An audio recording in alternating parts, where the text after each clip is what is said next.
Hare Krishna. Welcome you all again in the class. आज की special class में आप सभी वैष्णव का बहुत बहुत स्वागत है। जैसा आप सब जानते हैं कि आज बहुत ही ऑस्पिशियस डे है, राइट। ऑस्पिशियस डे क्या है? आज निर्जला एकादशी है ना।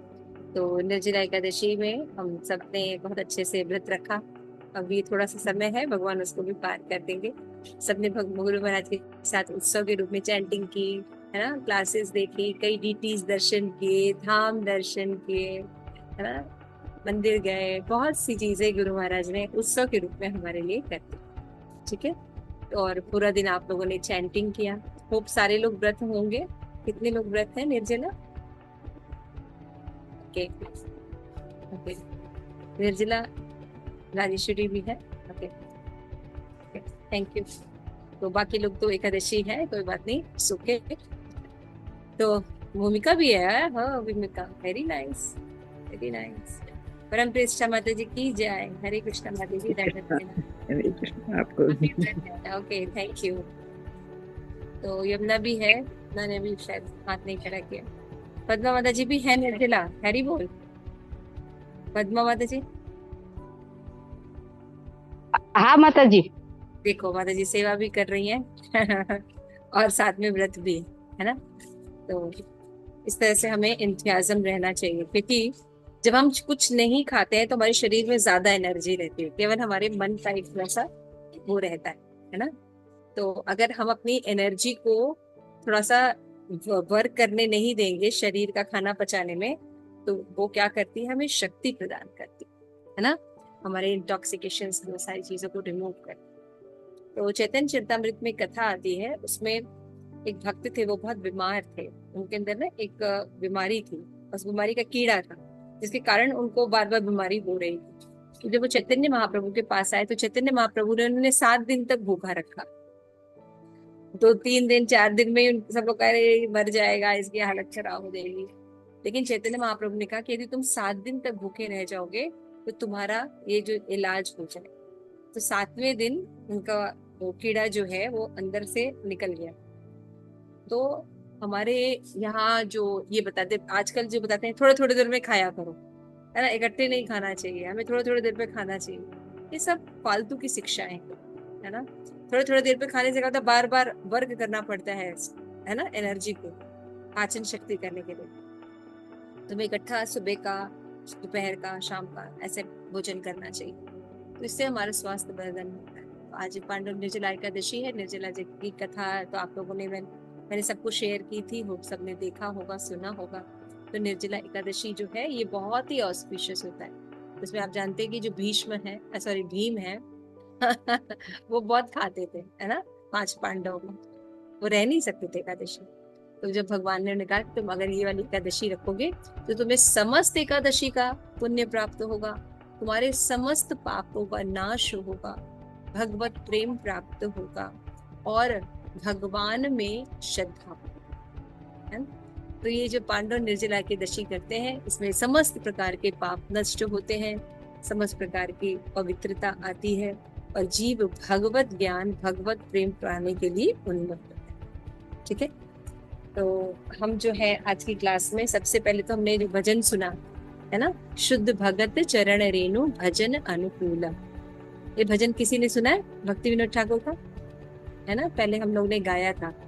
तो अभी हम फिर से शुरू कर रहे हैं कि हम सब ये जो भजन है, वैष्णव सॉन्ग है, इनको हम सुने, रोज गाया करें, क्लासेस में इंक्लूड कर सकते हैं। ठीक है। तो उसमें यही बताया गया कि शुद्ध भगत चरण रेणु भजन अनुकूल। हमारा भजन अनुकूल कब होगा? शुद्ध भगत के चरण रेणु। तो आप देखिए हमारे पीछे कितने लोग लगे गुरु महाराज, है ना, श्रील प्रभुपाद, पूरी गुरु परंपरा। और हमको बहुत गर्व होना चाहिए कि हम ऐसे परंपरा से जुड़े हुए हैं जिसके सारे आचार्य भगवान के शुद्ध भक्त और वैष्णव के गुण से संपन्न थे, है ना। तो ऐसा नहीं, दिखावटी नहीं थे कि अभी जो है माइक पर बोलने के लिए कुछ और हो और विचार में लगे हों, ऐसे नहीं थे। वो लोग भगवान के शुद्ध भक्त थे। तो इस तरह से हम देख सकते हैं कि पूरी परंपरा हमें सुधारने के लिए, हमें भक्ति कराने के लिए नहीं। तो माता जी ने देखो ये भजन शेयर कर दिया। शुद्ध भगत चरण रेणु भजन अनुकूल, भगत सेवा परम सिद्धि प्रेम लति कर मूला। ये मूल है कि भगत सेवा यानी भक्तों की सेवा करने से परम सिद्धि प्राप्त। माधव तिथि भगति जन, जो भी माधव तिथि यानी एकादशी का पारण करता है, व्रत रखता है, वो भगति जन, भक्ति को जन्म देती है। इसका जतन से पालन करना चाहिए, सावधानी पूर्वक पालन करना चाहिए, क्योंकि कृष्ण वसती वसती बोली परम आदर गौर आमार जे सब स्थाने करल भ्रमण रंगे से सब स्थाने हेरी वो आमी प्रणय भगत सब। हमें उन स्थानों को जाना चाहिए जहाँ गौरांग प्रभु गए थे, भ्रमण किए थे, तीर्थ स्थलों का दर्शन किए थे, और मृदंग बजता है ना, और गौर कीर्तन होता है, तो आनंद से हृदय नाचने लगता है। ये हमारा उत्सव, आत्मा का ये सब खुराक है ना। फिर जब हम जुगल मूर्ति को देखते हैं राधा कृष्ण को, तो बहुत आनंद मिलता है। प्रसाद सेवन से जितना प्रपंच है जीवन का नाश हो जाता है। आगे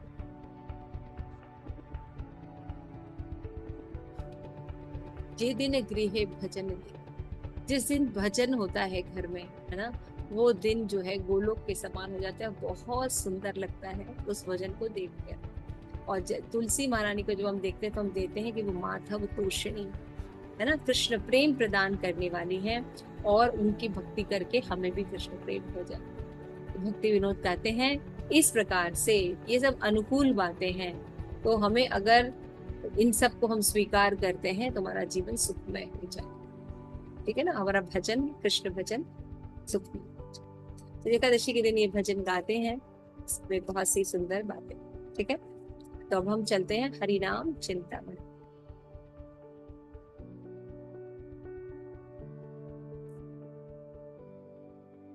हरिनाम चिंतामणि में हम चैप्टर 3 कर रहे थे, नामाभास।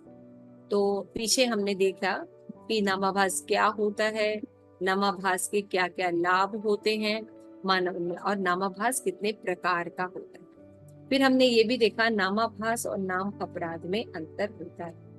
और नामाभास जब जो है, अगर हम वो उसको सही वैष्णव की संगति में नामाभास जब कंटिन्यू करते हैं और हमारे अनर्थ नष्ट हो जाते हैं, तो हम कृष्ण प्रेम को प्राप्त कर सकते हैं। ठीक है, तो आज हम पढ़ेंगे कि नामाभास 2 प्रकार के होते हैं। आगे चलिए बात, इसके भी आगे और आगे।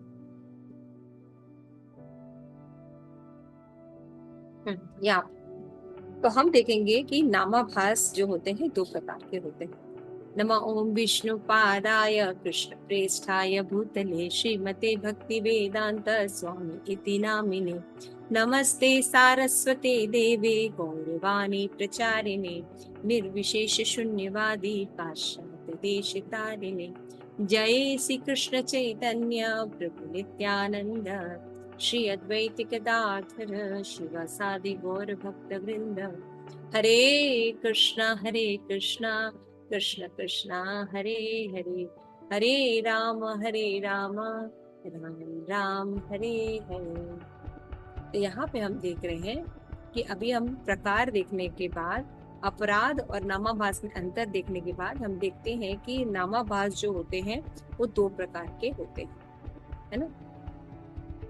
इसको एक कहते हैं प्रतिबिंब और दूसरा होता है छाया, है ना। यहाँ पे हरिदास ठाकुर बोल रहे हैं चैतन्य महाप्रभु से, आभास दूध होय प्रतिबिंब छाया, श्रद्धा भास द्वि प्रकार सब तब माया, छाया शुद्ध भाया से छाया नामाभास होय, से ही नामाभासे जीव सुख प्रसवय, अन्य जीव श्रद्धा करिया दर्शन, निज मने श्रद्धा भास माने जन, भोगवांछा करी ताहे ठाके नित्य मीशी, आश्रम में अभिष्ट लाभे तने दिवीशी, श्रद्धा लक्षण मात्र श्रद्धा तार नये, ताके प्रतिबिंब श्रद्धा भास शास्त्र होय, प्रतिबिंब श्रद्धा भाषे नामाभास यत, प्रतिबिंब नामाभास होय अविरत। तो 61 तक हमने पढ़ा। तो हम देखते हैं कि नामाभास 2 प्रकार का होता है, एक होता है प्रतिबिंब और दूसरा होता है छाया। तो प्रभु ये आपकी माया की श्रद्धा का आभास दो प्रकार से होता है ना। यानी नामाभास की अवस्था में दो प्रकार होता है, छाया नामाभास से छाया श्रद्धाभास से छाया नामाभास होता है, और भी रहती है यह बिना आभास के भी अपनी अभिष्ट वस्तु कृष्ण को प्राप्त करने के लिए दिन रात प्रयत्न करता है। यह बता रहे हैं कि जैसे प्रकाश जो होता है दो प्रकार का होता है, मंद प्रकाश है ना, तो इसमें क्या होता है, मंद प्रकाश होता है तो प्रतिबिंब बनता है और छाया बनती है। उसी तरह से जब हमारी श्रद्धा बहुत अच्छी नहीं होती, हरि नाम नहीं होता, तो श्रद्धाभास की अवस्था होती है ना, श्रद्धा में आभास होता है, यानी नामाभास की स्थिति होती है। शुद्ध नाम अभी प्रकट नहीं हुआ है, लेकिन अभी भोर की किरणें प्रकट हुई, मतलब हम अपराध से बचने लगे हैं, नाम के महत्व को समझने लगे हैं, है ना, और भगवान के नाम में टेस्ट डेवलप हो गया। तो श्रद्धाभास दो प्रकार का होता है, प्रतिबिंब और छाया, और ये सब भगवान की ही माया है। तो छाया नामाभास में क्या होता है, इस प्रकार का नामाभास जीवों के लिए मंगल को लेकर आता है, होता है छाया है ना। छाया मतलब क्या होता है, छाया मतलब होता है जो हमारी छाया दिखाई देती है, प्रतिबिंब और छाया एक ही होती है, लेकिन यहाँ पे प्रतिबिंब और छाया दो शब्द यूज किया गया है। तो प्रतिबिंब का मतलब क्या होता है, सबसे पहले देखते हैं। तो अन्य जीवों में जो श्रद्धा को देखता है वो व्यक्ति अपने हृदय में श्रद्धाभास प्राप्त कर सकता है, ठीक है ना। अन्य जीवों में जो श्रद्धा को देखता है इसको प्रतिबिंब कहते हैं, पवित्र नाम का प्रतिबिंब, कि हम अपने अंदर नहीं देख पाते कि हम कैसे भक्त हैं, क्या है, हम जब दूसरों को भक्ति करते देखते तो हम उनको समझ पाते कि ये भक्त है, तो इसको क्या कहते हैं, प्रतिबिंब, है ना, नाम श्रद्धा प्राप्त करके। तो यह इंद्रिय सुख या निर्विशेष मुक्ति के लिए भी ललायित हो सकता है, उसे प्राप्त करने के लिए दिन रात परिश्रम कर सकता है। व्यक्ति जब वैष्णव को देखता है या कोई चीज देखता है तो उसको प्रेरित होता है कि हम भी ये करें, है ना, तो उसको प्रेरणा क्या मिलती है कि भगवान से हम मुक्ति प्राप्त करें, निर्विशेष ब्रह्म में जाके लीन होंगे, ऐसा उसको मन में आता है। क्योंकि उसको चाहिए होता है इंद्रिय सुख, क्योंकि भौतिक जगत से उसको दुख मिल रहा है, तो उसको क्या समझ आता है कि भगवान के पास जाने पर सारा सुख, ब्रह्म में अगर हम लीन हो जाएंगे तो हम सुखी हो जाएंगे, मुक्त हो जाएंगे, है ना।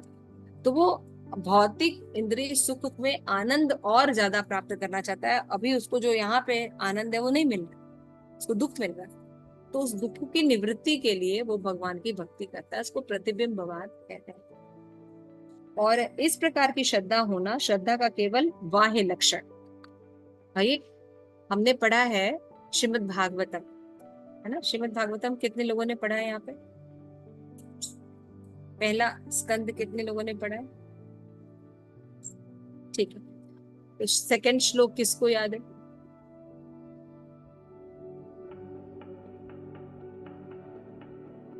किसी को भी नहीं,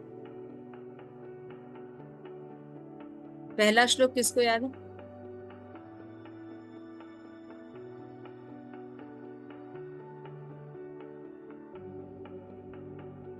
अच्छा कुछ श्लोक नहीं याद है, उसका अर्थ याद है सेकंड श्लोक का,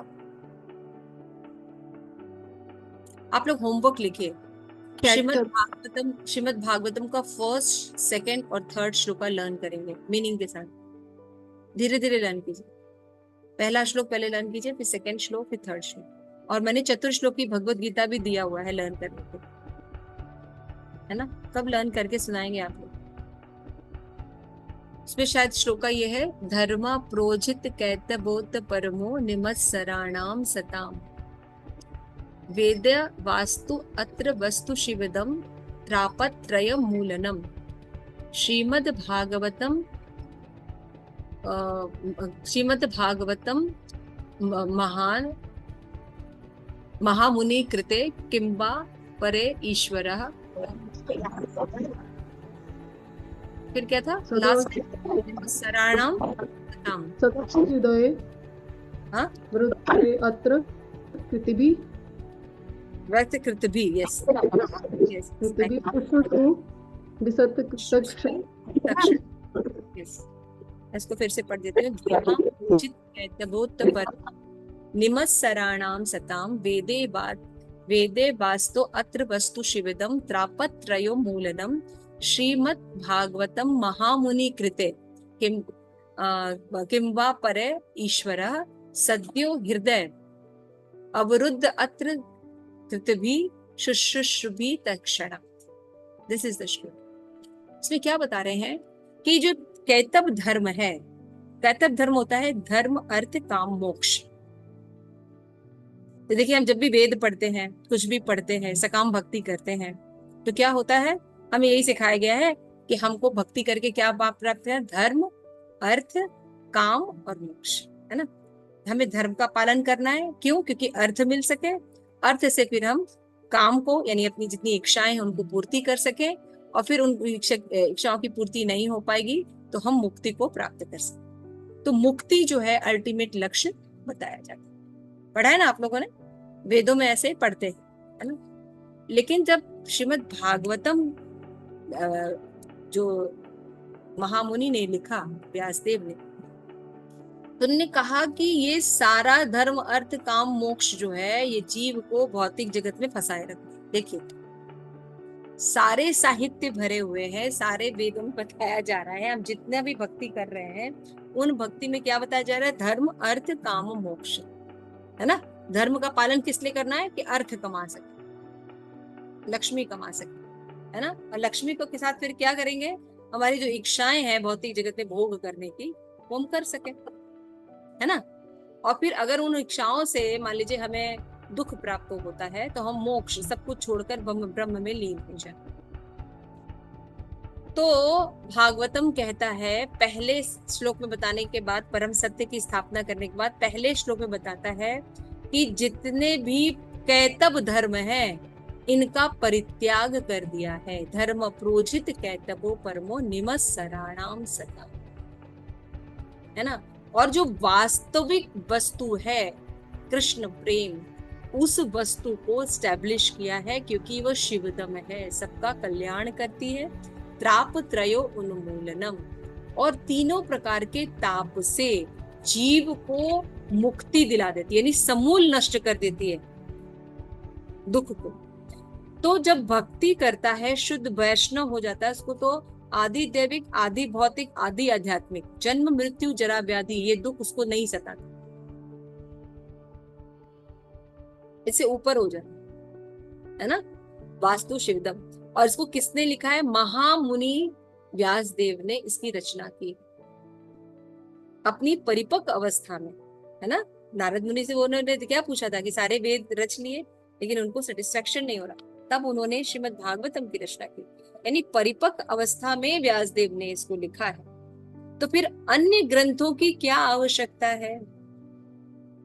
केवल अगर कोई व्यक्ति शुद्ध भक्तों से शुश्रूषभि अगर नम्रता पूर्वक अगर इसको पढ़ सुनता है, जिनके हृदय में मत्सर नहीं है, ईर्ष्या नहीं है, द्वेष नहीं है, कपट नहीं है, विनम्रता पूर्वक अगर इसको सुनता भी है, तो इस भगवान को स्थापित कर देता है ये श्रीमद् भागवतम। बात तो छोड़ी, हमें समझ में नहीं आता, हमें श्लोका याद नहीं था, कोई बात नहीं, केवल सुनने मात्र से। कैसे, शुश्रूषभि तत्क्षण। कोई व्यक्ति यदि इसका श्रवण भी करता है, सुनता भी है, कैसे, तो ये कहता है निमत्सर लोग ये। लेकिन श्रीमद् भागवतम किसके लिए, निमत्सरान सखा, जिनके हृदय में छल कपट नहीं, शुद्ध है, तो वो लोग इन वस्तुओं को ग्रहण कर सकते हैं, समझ सकते हैं, और पंचम पुरुषार्थ की तरफ अग्रसर होकर कैतव धर्मों को छोड़ते हैं, है ना। तो श्रीमद् भागवतम वास्तु वस्तु यानी कृष्ण प्रेम को, शुद्ध भक्ति को स्टैब्लिश कर। क्लियर हो रहा है। तो शुद्ध भक्ति अभी प्रकट नहीं है, नामाभास की स्टेज में हम हैं।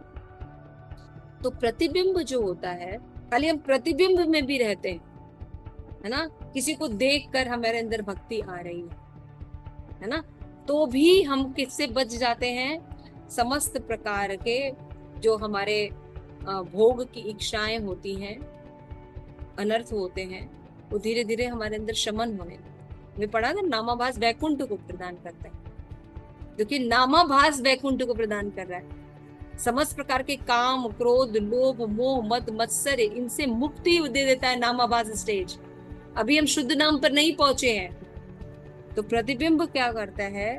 प्रतिबिंब नामाभास जो होता है, शास्त्र में इस प्रकार की आस्था होने पर इसको प्रतिबिंब कहते हैं।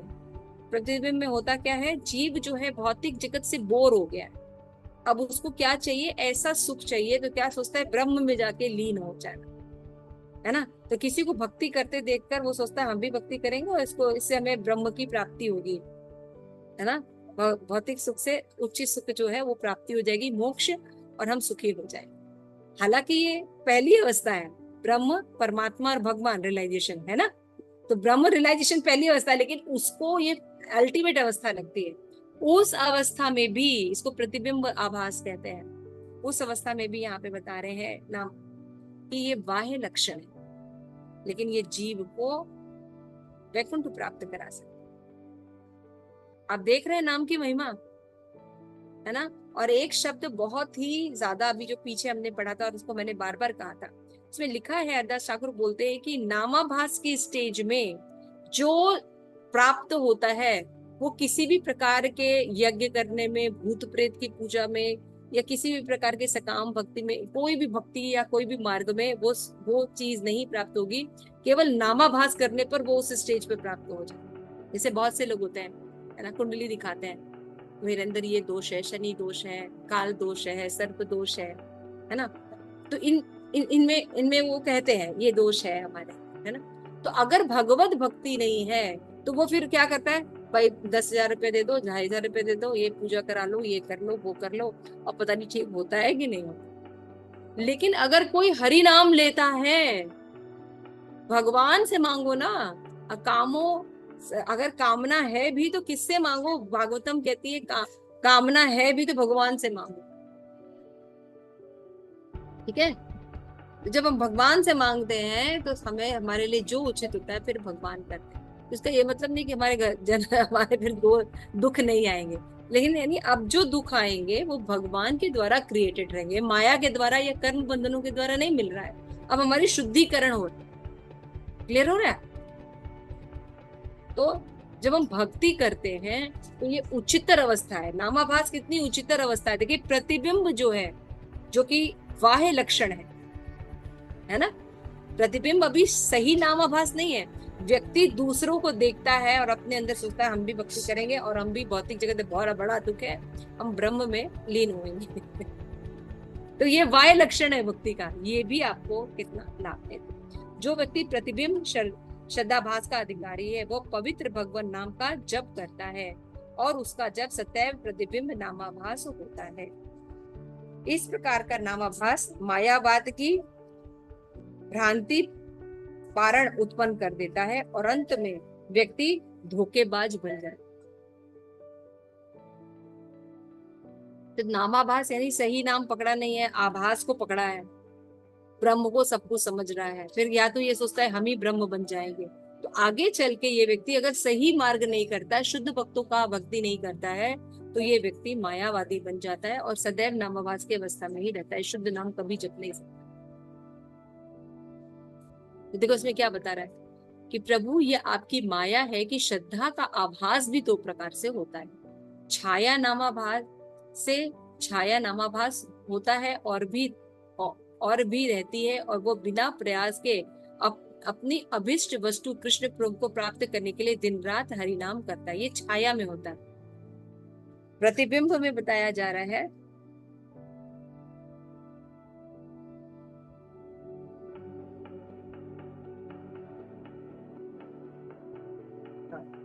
प्रतिबिंब में बताया गया है कि अन्य जीवों में जो श्रद्धा को देखता है वो व्यक्ति अपने हृदय में श्रद्धा भास से प्राप्त कर लेता है और इंद्रिय सुख। आगे चलिए तो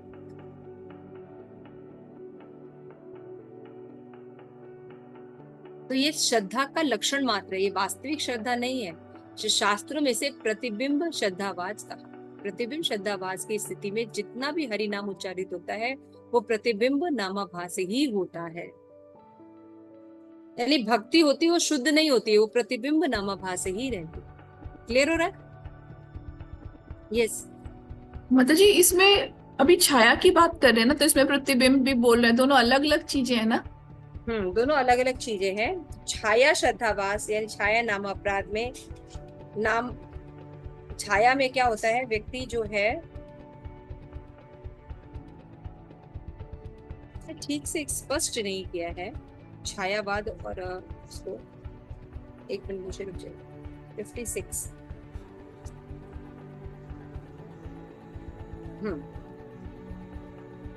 जैसे बताया कि शास्त्रों में अनेक स्थानों पर नामाभास, वैष्णव नामाभास, श्रद्धा नामाभास, रत्या नामाभास, प्रेमाभास, मुक्ताभास, इन्हीं शब्दों का प्रयोग होता है। आभास शब्द का मतलब होता है कि आभास जो होता है मतलब होता है अभी शुद्ध नाम प्रकट नहीं हुआ है। आभास दो प्रकार के होते हैं। स्वरूपाभास में सीधा व प्रत्यक्ष प्रकाश धीमे रूप में प्रकट होता है। इसका उदाहरण क्या है कि जब सूर्य बादलों से ढक जाता है तो सूर्य का प्रकाश धीमा प्रकट होता है। जैसे सूर्य जब निकलता है तो क्या है, अगर बादल आ जाए तो क्या होगा, सूर्य की रोशनी कैसी आएगी, धीमी सी आएगी, है ना। उसी प्रकार शुद्ध नाम प्रकट नहीं हुआ है, अभी नामाभास के स्टेज में है।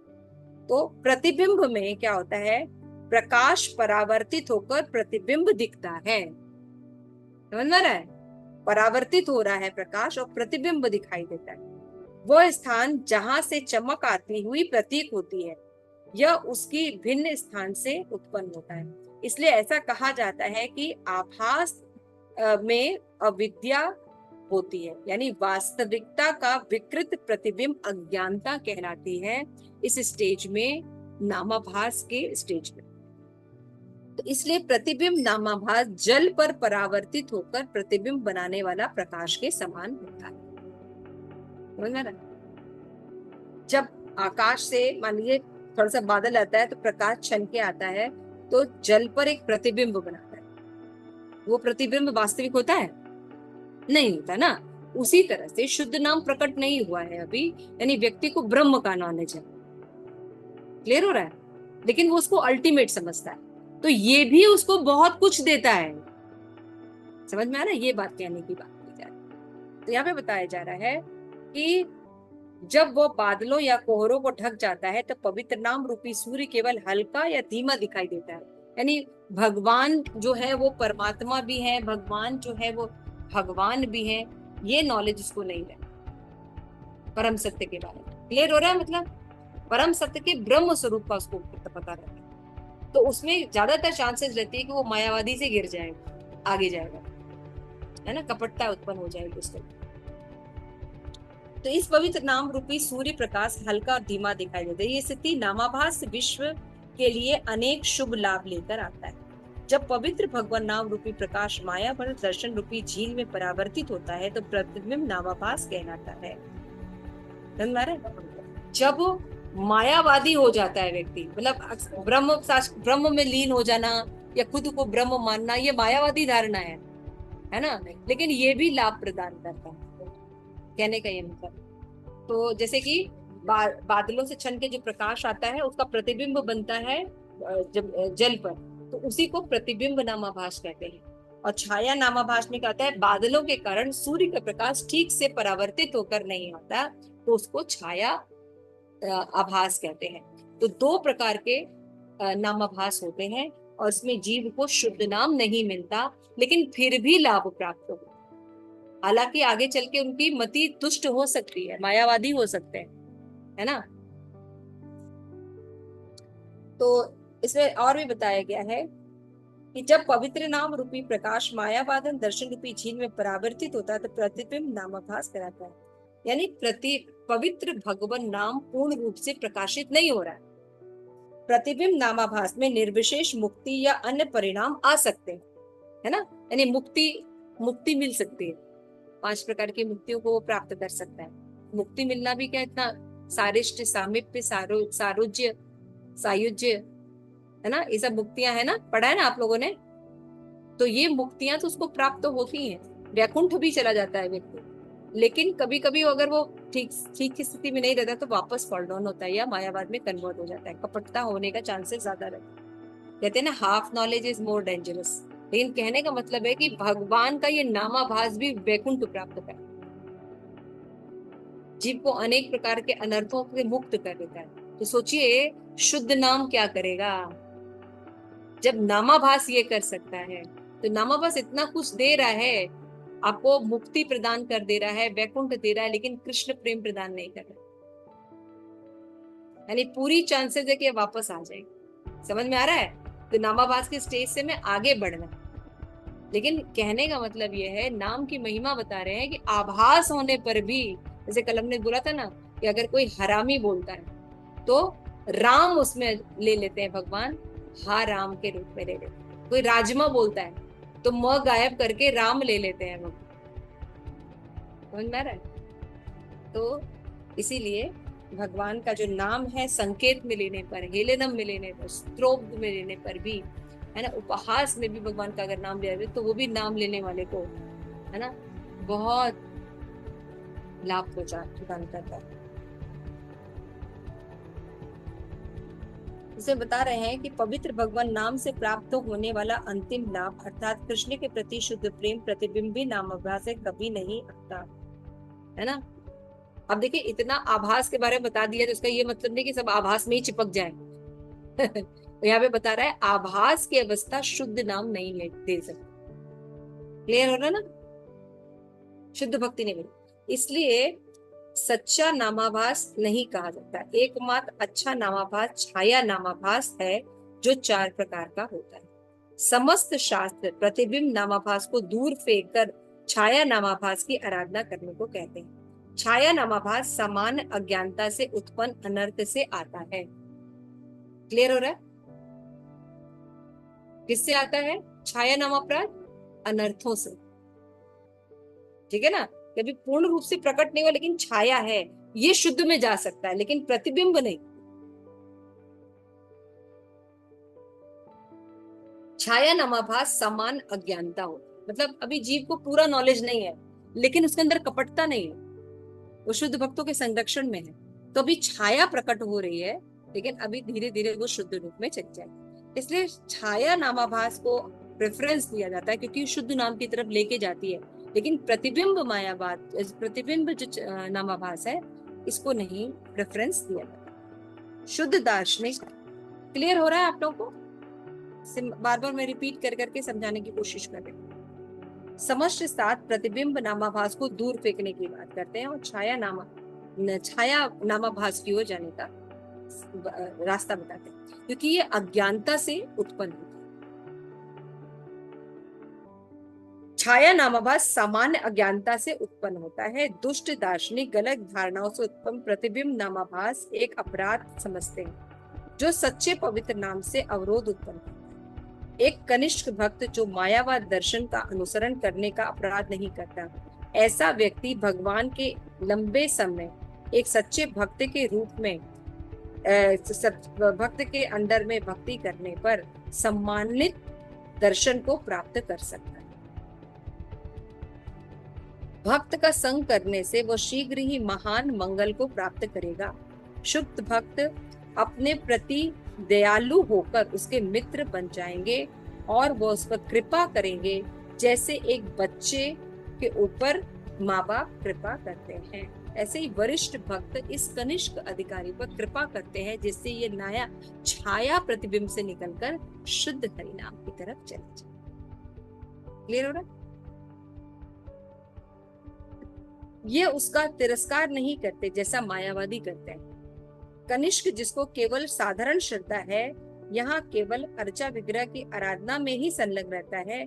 जैसे जैसे उन्नति करता है, वो ईश्वर, भक्त और भगवान के तदीय सबका सम्मान करने लगता। क्लियर हो रहा है? उसकी जो संकुचित धारणा होती है धीरे धीरे एक्सटेंड हो जाती है। इस प्रकार वो भगवान के साथ अपने संबंध को फिर से एस्टेब्लिश कर लेता है और भगवान नाम का प्रेम, यानी सच्चा प्रेम, वो लास्ट में जाके उपहार स्वरूप प्राप्त करता। क्लियर हो रहा है? तो 2 प्रकार के नामाभास होते हैं, प्रतिबिंब और छाया। ठीक है ना? तो छाया नामाभास जो होते हैं, इसमें जीव जो है आगे चलकर शुद्ध भक्तों के एसोसिएशन में रहता है तो शुद्ध नाम प्राप्त करेगा। लेकिन नामाभास के स्टेज में भी अनेक लाभ होते हैं, वो मैंने पहले डिस्कस कर लिया। आगे चलिए स्लाइड्स। तो यदि हम प्रतिबिंब नामाभास में रहते तो मायावादी दृष्टिकोण की ओर जाने की संभावना रहती है और हम शुद्ध भक्ति कभी नहीं कर सकते। कपट प्रतिबिंब नामाभास ही नामापराध। तो नित्य साध हरिनाम को सिर्फ साधन समझने से हरिनाम की महिमा को कम आंकला जाता है। नहीं, अगर हम केवल ये जानते हैं कि हरिनाम जो है वो केवल साधन है ना, जैसे कि मान लीजिए कोई चीज लक्ष्य है, कोई चीज प्राप्त करना है, तो कैसे प्राप्त करेंगे, ये साधन है ना। जैसे आपको बांसुरी बजाना सीखना है ना, तो आपका टीचर क्या है, जो ट्रेनिंग दे रहा है, क्लासेस दे रहा है, वो क्या है, माध्यम है बांसुरी सीखने के लिए। क्लियर हो रहा ना। तो बांसुरी सीखना आपका लक्ष्य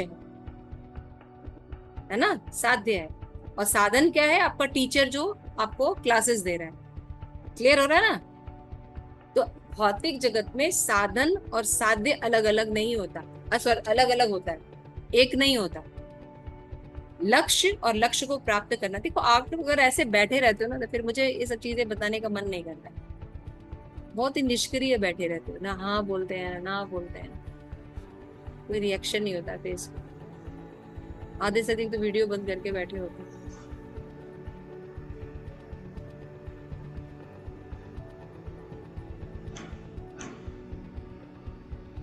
बात समझ में आए? थोड़ा सा थोड़ा कंफ्यूजिंग लग रहा था, थोड़ा बहुत है, लेकिन मेरे समझने की बात ये है क्या कहा जा रहा है। क्योंकि पहले ही क्लास आपने अटेंड नहीं की, आधे से अधिक लोगों ने, आज आप अटेंड कर रहे हैं। नवाभास के बारे में पहले कुछ सुना नहीं, तो फिर आज कैसे समझे। तो इतना तो स्टेमिना मेरे अंदर नहीं, पूरी पूरी क्लास अटेंड।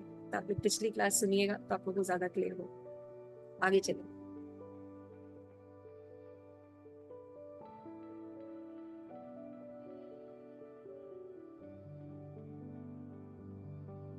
तो छाया नामाभास में केवल अज्ञानता होती है, ये हृदय अनर्थ की दुर्बलता से उत्पन्न होती है। मैंने बताया एकमात्र हरिनाम ही ऐसा साधन है जिससे सारे दोष समाप्त हो जाते, जबकि प्रतिबिंब नामाभास में दोष बढ़ जाते। मैंने बताया था दो प्रकार के होते हैं, एक प्रतिबिंब होता है, एक छाया होता है। छाया नामाभास से हम आगे बढ़ सकते हैं, लेकिन प्रतिबिंब से नहीं। और मायावाद भक्ति परस्पर विपरीत धर्म है, मायावादी ही अपराधी है। तो जो मायावादी होते हैं वो कृष्ण अपराधी होते हैं, क्योंकि भगवान के रूप में बिलीव नहीं करते, है ना, नाम रूप में बिलीव नहीं करते। तो साधन साध्य वाली बात पढ़ रहे थे हम। पीछे चलिए, पीछे। हरे कृष्णा माता जी, हरे कृष्णा। साधन और साध्य पढ़ रहे थे। यस हरे कृष्णा माता जी। यस। माता जी जिसमें था ना प्रतिबिंब नामाभास में दोष बढ़ जाते हैं, तो जबकि हम कह रहे हैं नामाभास में तो हमें फायदा ही होता है। तो फायदा होता है, लेकिन शुद्ध फायदा नहीं होता है ना। मुक्ति मिल जाना और कृष्ण प्रेम प्राप्त करना दोनों एक ही स्टेज है, अलग अलग है। तब तो ये आपको कब पता चलेगा, जब आपको कृष्ण प्रेम के बारे में पता होगा ना। अगर नहीं पता तब तो मुक्ति को ही सर्वश्रेष्ठ मानेंगी ना। ठीक। तो मुक्ति को मानने वाला मायावादी दर्शन में वापस आ जाता है, क्योंकि साधन और साध्य में इसके पहले वाला था ना माता जी। माता जी इससे पिछला करूँ, ये वाला, ये देखिए ये वाला, और पीछे करूँ, और पीछे करूँ, एक और पीछे कीजिए, देखिए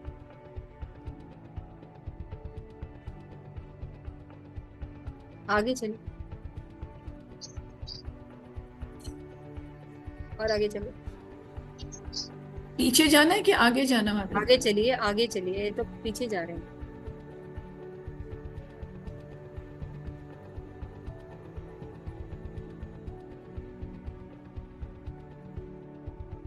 और आगे करूँ माता जी?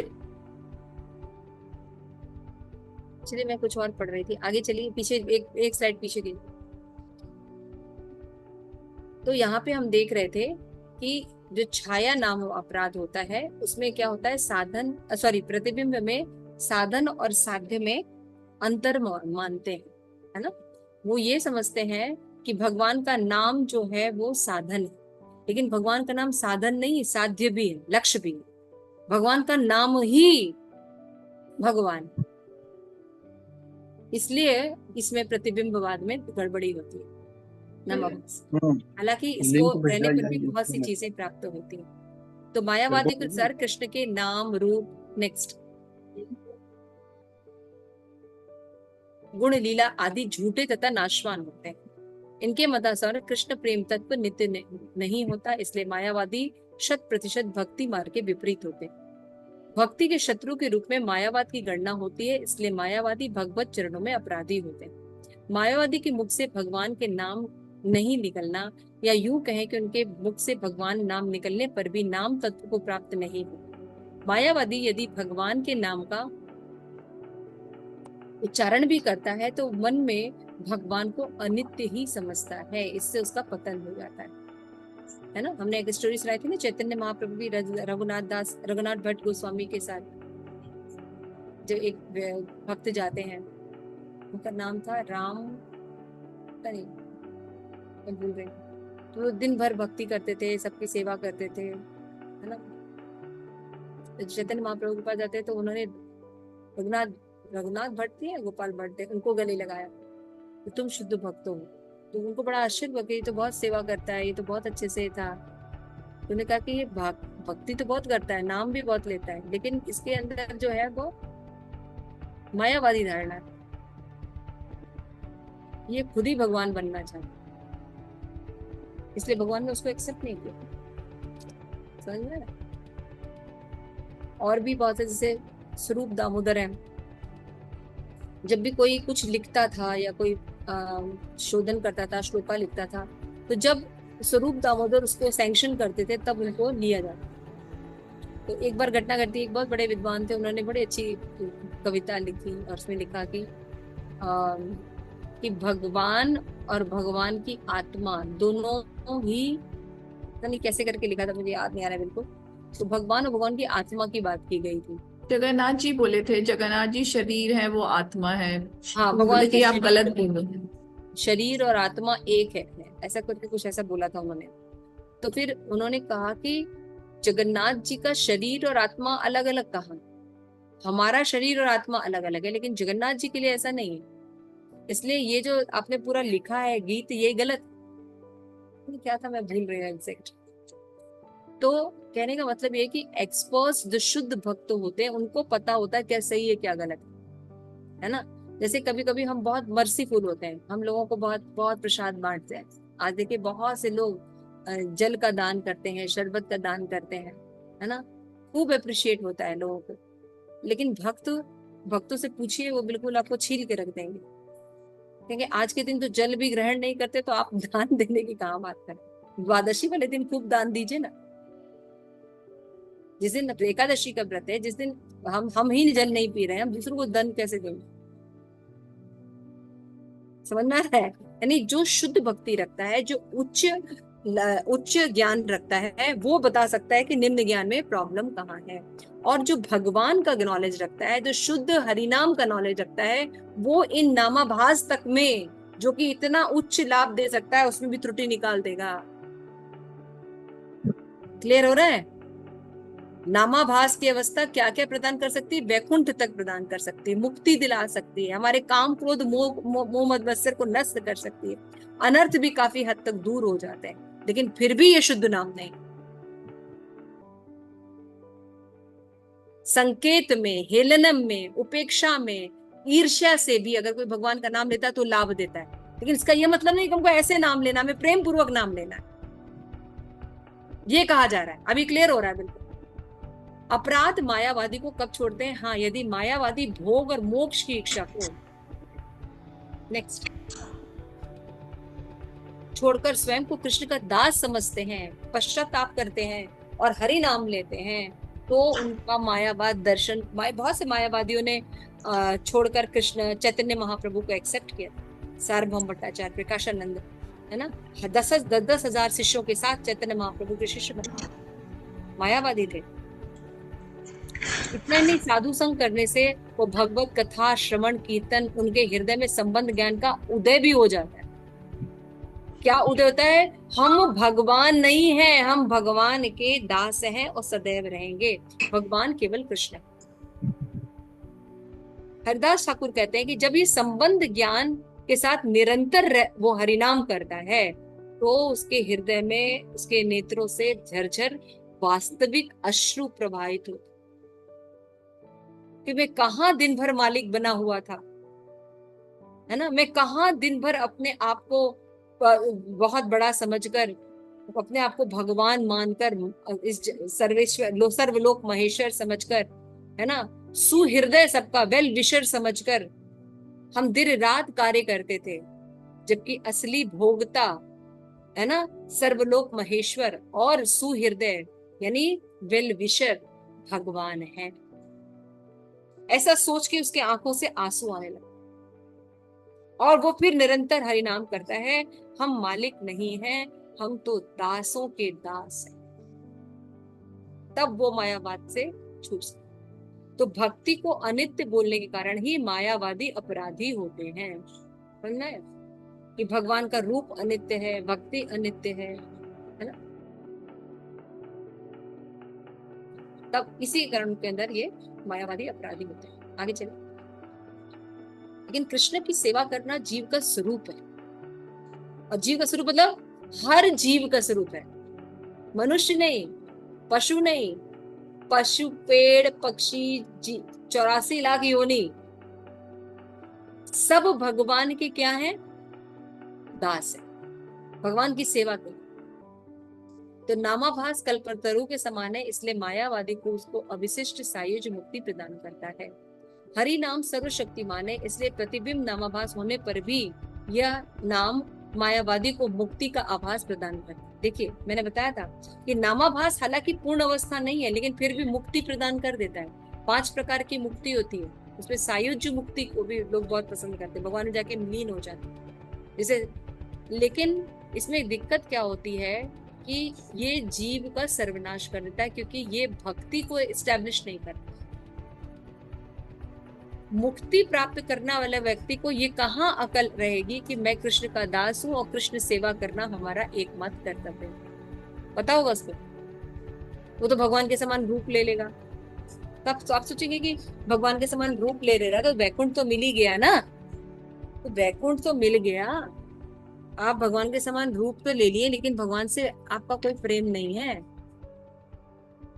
जो यशोदा मैया का प्रेम है, जो गोपियों का प्रेम है, आप भगवान का रूप तो ले लिए हैं, लेकिन भगवान से प्रेम नहीं करते। समझ में आ रहा है? तो सुबल और आदि जो सखा है, हो सकता है भगवान के समान उनका रूप नहीं है, लेकिन वो भगवान से प्रेम करते हैं। अंतर समझ में आ रहा है? सारूप्य, सानिध्य, सारिष्ट, सामिप्य, सायुज्य, ये मुक्तियां जो रहती हैं सर्वनाश कर देती हैं जीव का, क्योंकि ये जीव का स्वरूप प्रकट नहीं करती है कि जीवेर स्वरूप होए कृष्णेर नित्य दास। ये भक्ति में डेवलप होता है। भक्ति में सिखाया जाता है कि भक्त, भगवान और जो है ये भक्ति, ये 3 चीजें होती। भक्त होता है, भक्ति और भगवान, ये 3 चीजें रहती ही हैं। इसलिए मायावादी जो है नित्य सुख को प्राप्त नहीं कर पाते। कुछ लाभ प्राप्त कर लेते हैं, मुक्तियां प्राप्त कर लेंगे, सिद्धियां प्राप्त कर लेंगे, लेकिन शुद्ध प्रेम नहीं प्राप्त कर पाए।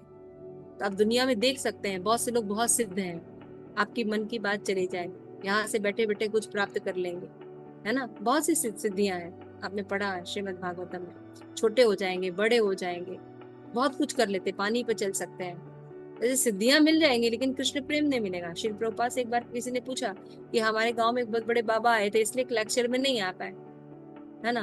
तो क्या कर रहे थे वो बाबा बता रहे थे कि कैसे वो पानी पे चल के दिखा रहे थे। तो प्रभुपाद ने कहा कि मैं तो 2 रुपए में रोज नाव से पार हो जाता हूँ, उसके लिए इतनी बड़ी सिद्धि प्राप्त करने के लिए मनुष्य जीवन वेस्ट करने की क्या जरूरत थी?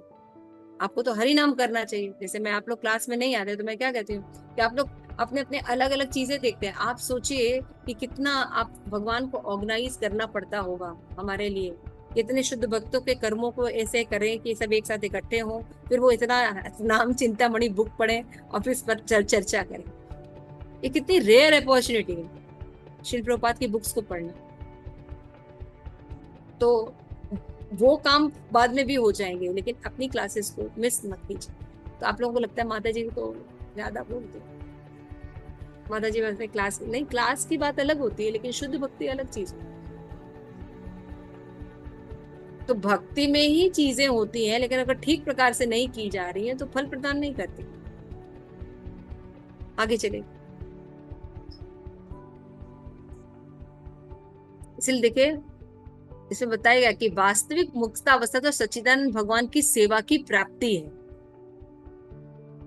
मेन मेन क्या है, हम भगवान की सेवा कर सकें, ये हमारा स्वरूप है, यहाँ आना है। लेकिन बाकी मार्ग हमें यहाँ पर नहीं पहुंचाते, बहुत कुछ प्रदान कर देते हैं लेकिन यहाँ नहीं लेके आते, स्वरूप की तरफ लेके नहीं आते, इसीलिए हमारा कुछ होता नहीं। तो जहां भी भक्ति की नित्यता तो कृष्ण प्रेम की नित्यता में विश्वास होता है, नेक्स्ट,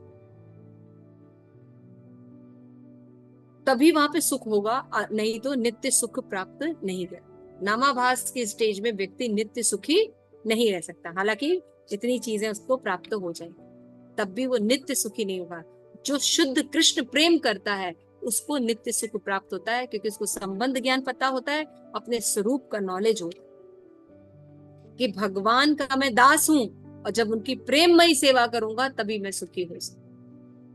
तो छाया नामाभास धीरे धीरे जीव को शुद्ध नाम की ओर ले जाता है। यदि ये दुष्ट मत में प्रवेश न करे तो, यानी मायावाद अगर उनमें प्रवेश ना करे, अज्ञानता के कारण अगर हमारा भगवान के प्रति शुद्ध नाम प्रकट नहीं हो रहा है, तो हम शुद्ध भक्तों के एसोसिएशन में सही मार्गदर्शन में धीरे धीरे शुद्ध भक्ति का प्रयास, यानी छाया नाम अपराध में हम आगे बढ़ सकते हैं, लेकिन प्रतिबिंबवाद में हम नहीं आगे बढ़ सकते। आगे चलिए।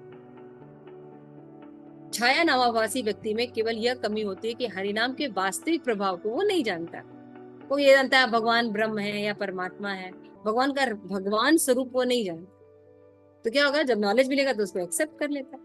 भगवान ने भगवत गीता में कहा है 4 प्रकार के लोग उनकी शरण में आते हैं, है ना, आर्थ, अर्थार्थी, जिज्ञासु और ज्ञानी, है ना।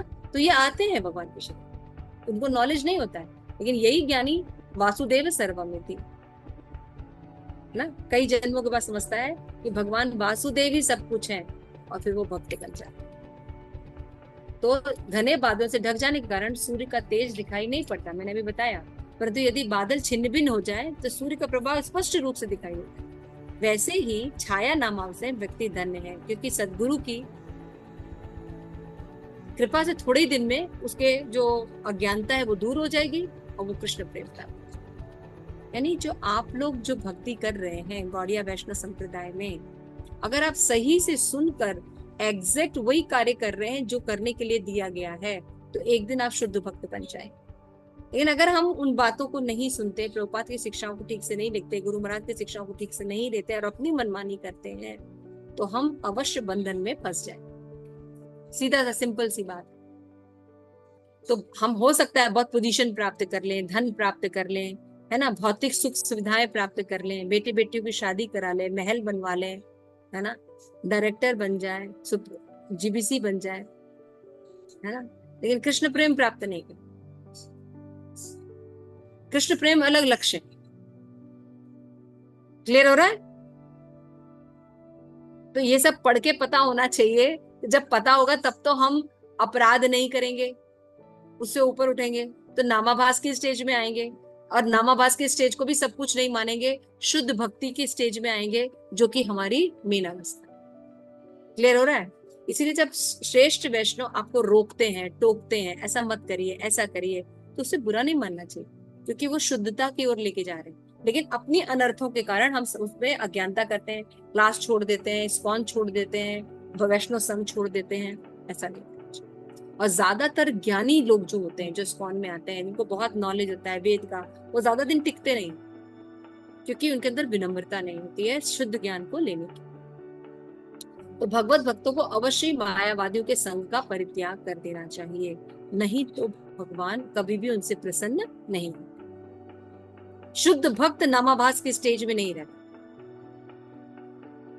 जो अधम जीव इस आज्ञा का पालन नहीं करते, चाहे किसी प्रकार की भी साधना कर रहे हैं, करोड़ों जन्म में भी उनका उद्धार नहीं होगा। नामाभास की अवस्था में आपको उपलब्धियां मिल जाएंगी, लेकिन उद्धार कभी नहीं होगा, क्योंकि जीव का स्वरूप प्रकट नहीं करता। जीव का स्वरूप केवल और केवल भक्ति प्रकट करता है। जीव का स्वरूप क्या है? भूमिका।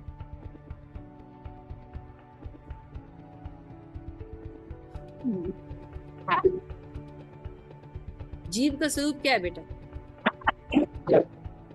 माता जी, विष्णु अवतार प्रभु जी बताइए, जीव जीव का स्वरूप क्या है?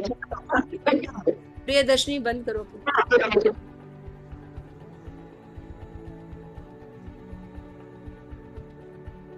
जीव का स्वरूप क्या है? विष्णु अवतार प्रभु जी, गोलोकेश्वरी, जीव का स्वरूप क्या है? माता जी श्री कृष्ण का नित्य दास। श्री कृष्ण का नित्य दास, ये जीव का स्वरूप है। हम भगवान के नित्य दास हैं। हम बार बार आप लोग को बता रही है, आपका ओरिजिनल स्वरूप है। बताइए, एकादशी में भी इतना चिल्ला चिल्ला के बता रहे, तब भी किसी को समझ में नहीं, पूछने पर कोई बता ही नहीं पा रहा। तो जब हमको यही नहीं पता कि हमारा स्वरूप क्या है, तो हम भक्ति क्या करेंगे? हमारा स्वरूप है, हम भगवान के दास हैं।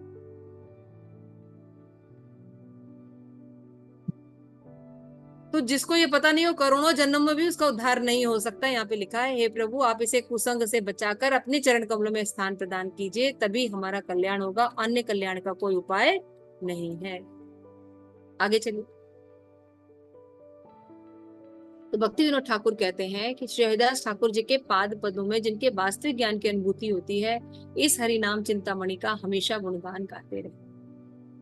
आज नामाभास का हमने ये सारी चीजें कवर की।